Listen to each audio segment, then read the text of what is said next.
Assalamualaikum warahmatullahi wabarakatuh. Nama Maulana, NIM 0510101074, mahasiswa UT UP BJJ 15 Pangkal Pinang. Di sini saya akan membacakan praktek peradilan pidana.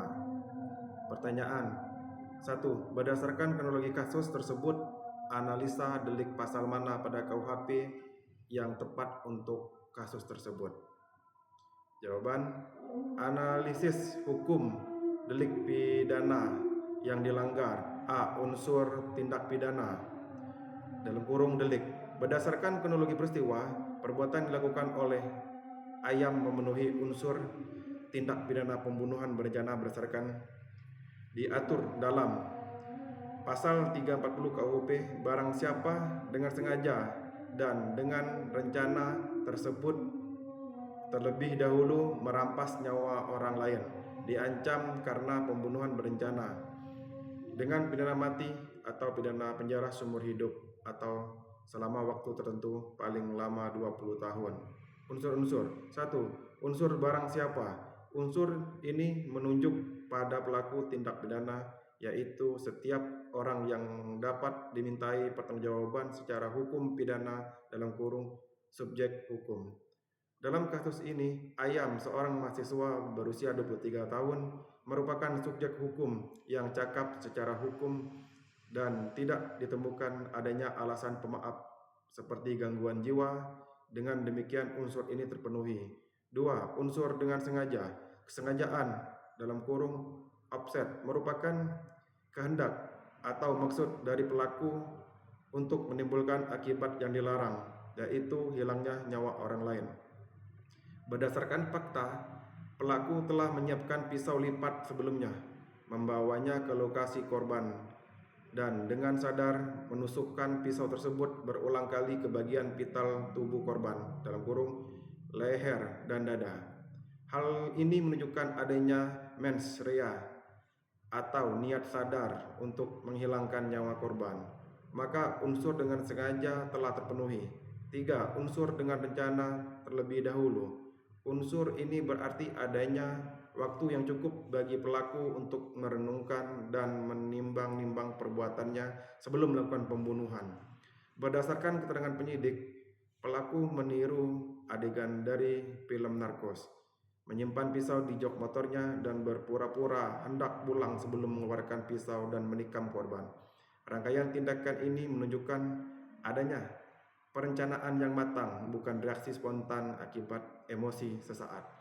Dengan demikian, unsur dengan rencana terlebih dahulu terpenuhi. 4. Unsur merampas nyawa orang lain. Unsur ini berkaitan dengan akibat dari perbuatan pelaku, yaitu hilangnya nyawa seseorang. Dari hasil pemeriksaan di tempat kejadian perkara atau dalam kurung TKP, ditemukan bahwa korban meninggal dunia akibat luka tusukan di leher dan dada yang secara langsung disebabkan oleh tindakan pelaku, maka unsur merampas nyawa orang lain terpenuhi.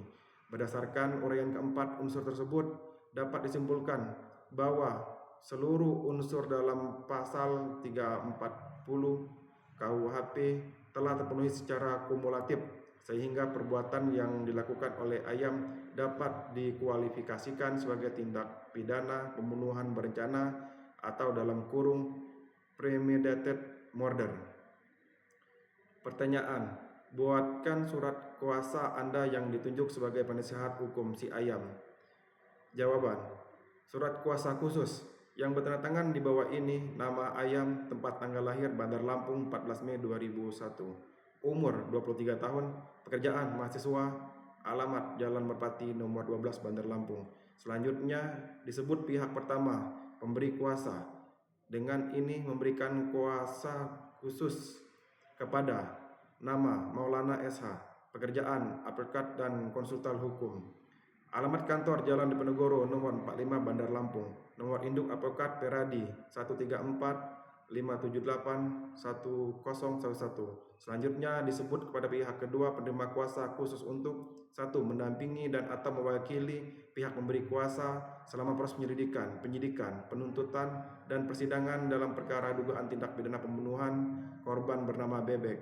sebagai dimaksud dalam pasal 340 KUHP Jo pasal 338 KUHP Jo pasal 365 ayat 4 KUHP yang saat ini ditangani oleh perusahaan Resort Metro Lampung, memberikan pendampingan hukum di hadapan penyidik, penuntut umum maupun majelis hakim, termasuk menyusun dan membacakan nota pembelaan atau pledoi, menghadirkan saksi-saksi, memeringankan atau adechar, serta melakukan upaya hukum lanjutan seperti banding, kasasi, dan peninjauan kembali atau PK apabila diperlukan demi kepentingan hukum memberi kuasa.